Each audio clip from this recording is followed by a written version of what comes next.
Well, here we are back in Mittenrahm for one final video of 2023, a review of the work that has been done over the last year. I think it's going to be mostly in the build order. It kind of plays out that way anyway. The whole area was worked on over some distance, so it kind of happened just in the way, moving westward. So this was actually mostly built at the end of last year, and I finished it in the first couple of weeks of the year. It was really just a few bits and pieces of decoration. Nothing too much needed to be done. The threatened expansion never actually happened. Probably might come back and do it at some point. I really should. Just a few little extra bits of land gone in. Probably in the couple of weeks afterwards that this was finished in. Kind of thing I'm doing these days, putting in farmland in between the spaces of existing builds. So this is, I think I settled on North Sawman, so about the closest I can get. It's obviously just a small village. This was completely open water. We've got a little river going by here, opening out into this lake, which I think partially incorporated. Yeah.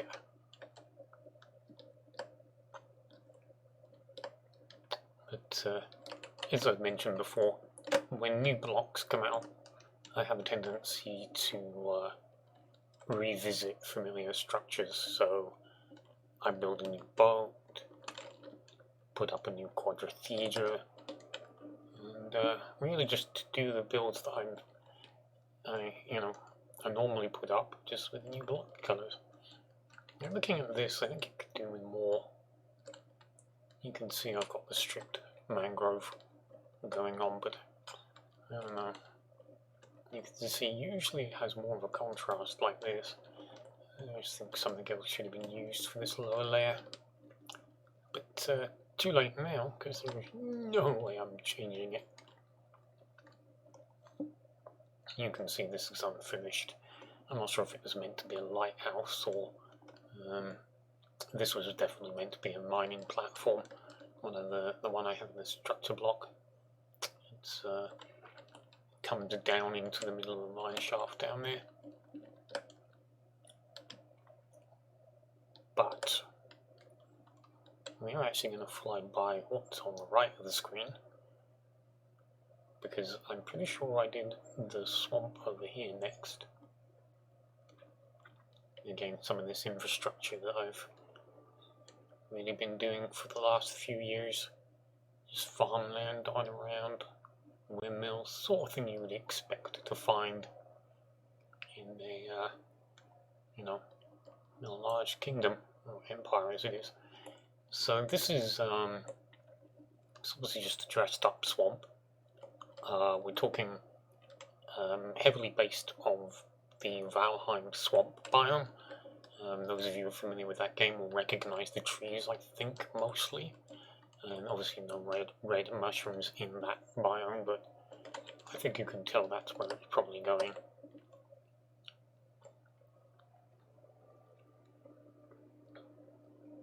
And yeah, I converted the whole thing in the end. I don't think I meant to do this much.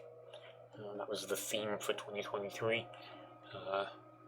Starting something and ending up doing miles more than intended. So again, Valheim swamps, you probably recognise this is inspired by the dungeons that are inside. This one, underground, doesn't have much in common with it. It's a series of interlinking rooms and staircases that take you all the way around and through and up and down, and some of it's actually blocked off by mud. and just eventually works its way down to here in one very large chamber, which is definitely blocked off by mud.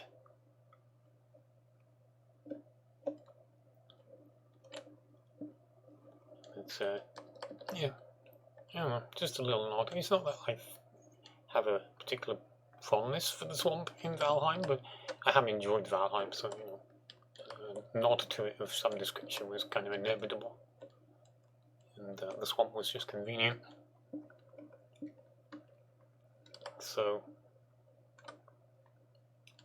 yeah, moving through and eventually getting to the end. And this is the hut of a witch called the Darla Creel, who was burned alive by the people of Soren. More on that as we go forward. Took a stab at these kind of hover bikes. It's magical rather than technological, I think. A bit of both, maybe. They're obviously quite chunky. That's kind of unavoidable. Don't have a lot of room to play with on the small scale, so it's inevitably quite oversized. Is that my horse? Stay faster. Here it is.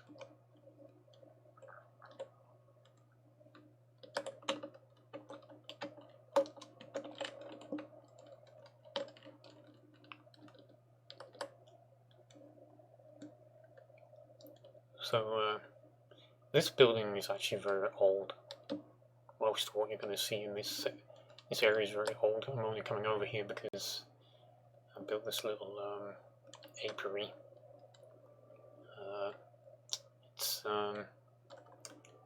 It was meant to be part of a planned town, but the town is actually going to be mostly ruined.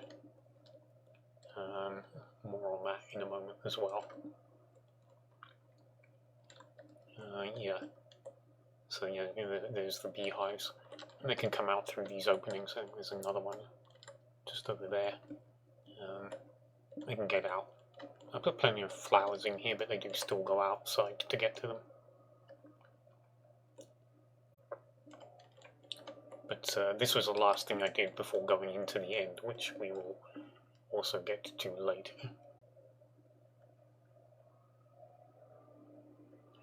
So, after the destruction of Soren by a being called Dagath, the Grey Knights moved into the area finally, and they did what they could, and discovered that the number of slime attacks was on the increase, and some exploration turned up this big-ass slime with these covering this skull, which is of a child of the earth. This is the rest of it. And their investigations discovered that the slime collects underneath in a ravine down here. And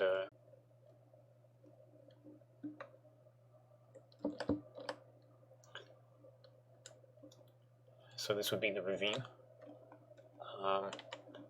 Bits of slime, glass, green frog lights. Not much. And then the rest of it's just been decorated up to look a little nicer. And then at the far end, quite hidden away,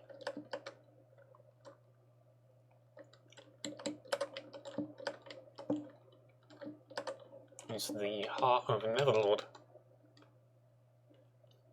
And this is responsible for poisoning the slimes and making them more irritable than usual and leading them to attack Soren.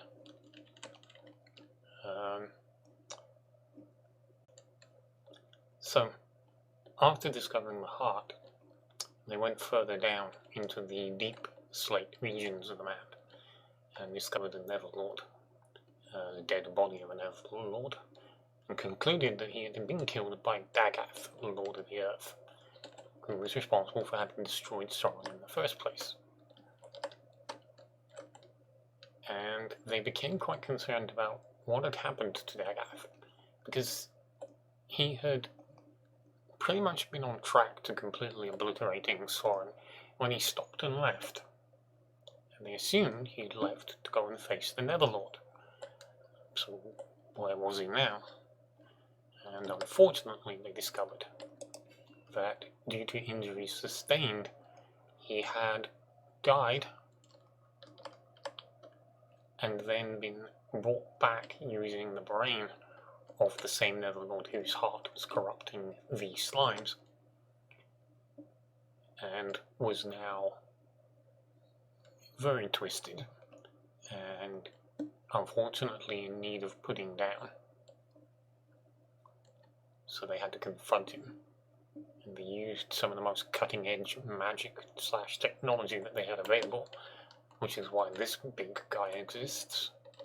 I call him the World Strider, but he's never been given an actual name.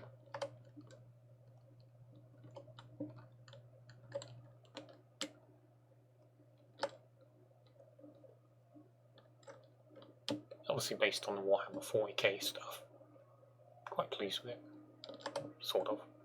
I do want to come back. I think I may make the tree part in a little more, give it a little more emphasis, give it some sprouting leaves maybe.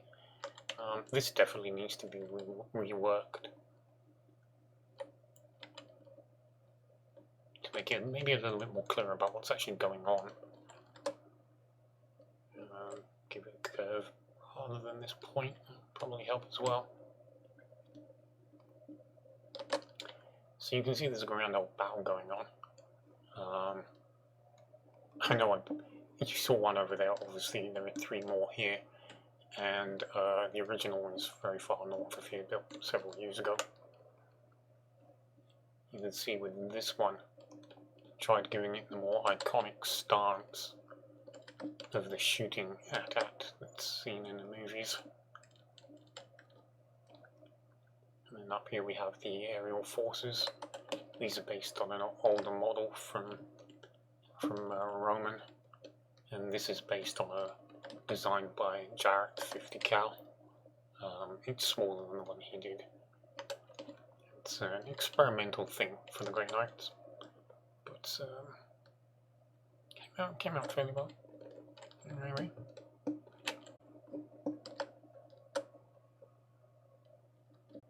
So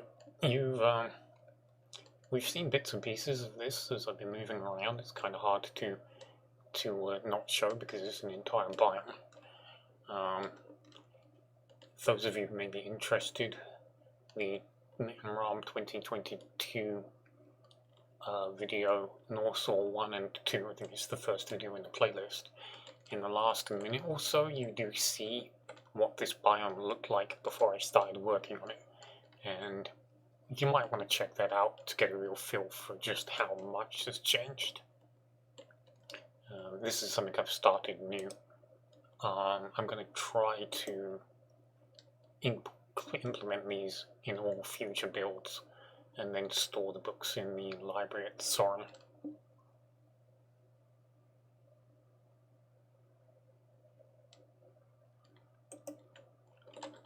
So this is a statue of Aurelian, the Lord of the Elements. He was born here, and as were his 4 sons.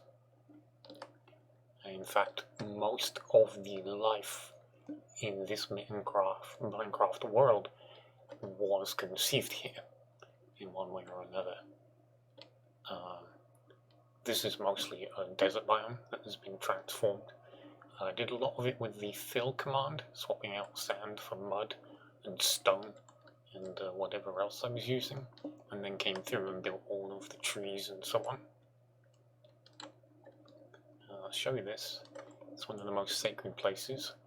The villagers who I believe preceded the Steves, this is their most sacred site. This is where they believe they were born, essentially. So yeah, they treat this with a great deal of respect.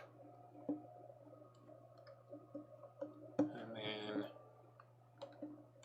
yeah, so it's mostly just a biome with the 4 temples added in, taking advantages of the new and decorated blocks. I was able to use the fill biome command to actually swap the biome registry to say mangrove swamp. I thought that frogs would spawn, but they didn't, and I think that's because they don't actually spawn in mangrove swamps. I'm not clear on that, but I've never seen one, so it's unfortunate. It would have been nice. But there's a lot of story going on here, a little bit too much to go into in this review video, which is already miles too long. But you know. So obviously that's the fire temple and a couple of children in the fire. And then the water temple is over here. Again, using the fill biome command to change the water type to create this little pocket. A couple of water serpents.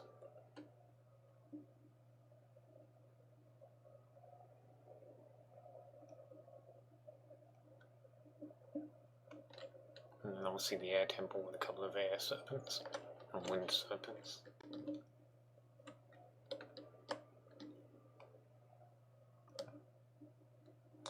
Not entirely happy with the tornado.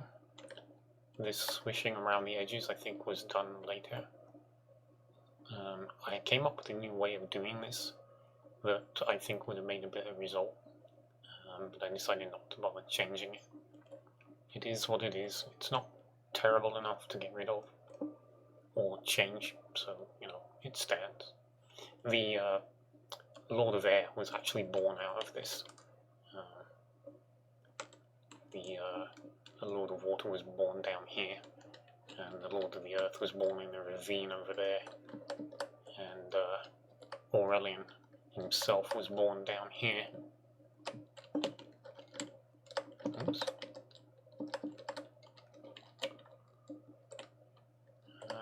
Out of this artificial geode. And then at the same time a companion was born called Orican. This is his geode, what's left of it. And the rest of it is actually his shell.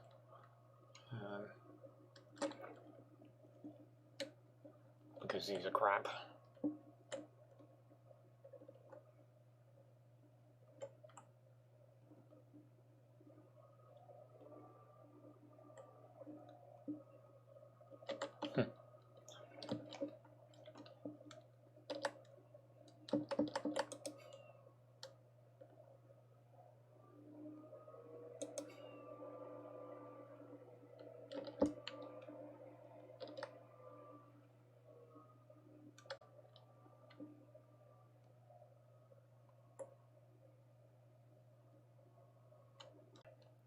So this is the throne of the elements. It is a thing created by Aurelian using a magical item called the World Shaper. It was really just a proof of concept, I suppose, by him rather than me. It was a test of what the World Shaper and himself were capable of. And the fact that this is now still floating after thousands of years is a pretty good indication of just how much he demonstrated here. So all of the elements are represented. These are the streaks of air. This is what I was talking about where I came up with another way of doing something. And I think the tornado might have looked better if I had used this technique to create the entire vortex, maybe. I don't know how well it would have worked on a small scale. It may have needed to have been a much larger tornado to really work with this kind of thing, but you know, I'm not too unhappy with it. It's pretty good going for me. I think it could have done with being more chunky.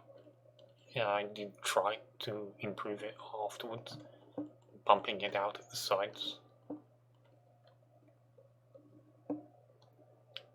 But yeah, it's not too bad. I told myself, you know, I explained it away with lore, because basically it's so old at this point. It's crumbled partly. It's breaking apart into different sections. It's not what it once was, basically. So, you know, that's my excuse, and I'm sticking to it. Artificial cherry blossom grove.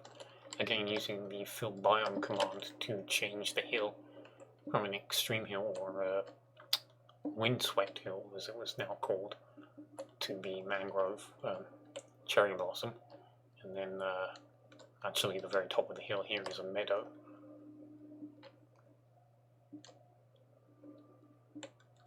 Again, another one of the books that I've been trying to do. Oops, I don't mean to be. What does it say?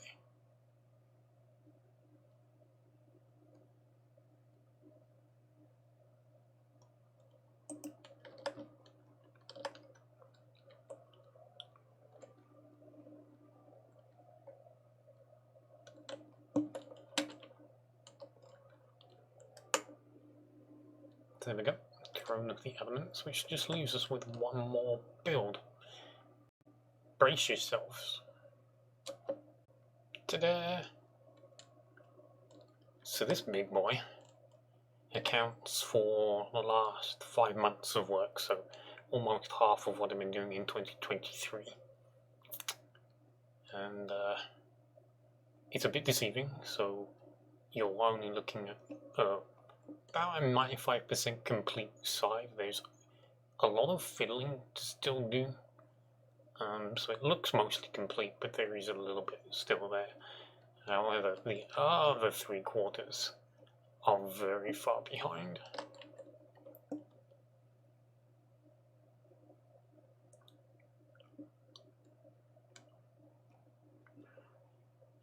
My original projections were that this would end in approximately October of 2024. I think I may be ahead of schedule. The other 3 quarters are going up much quicker. Like, I'm nearly, what would be the equivalent of a quarter and a half in less time than it took me to do the first quarter so far. So there's a possibility that I will do this slightly quicker than I expected, but I don't know for certain.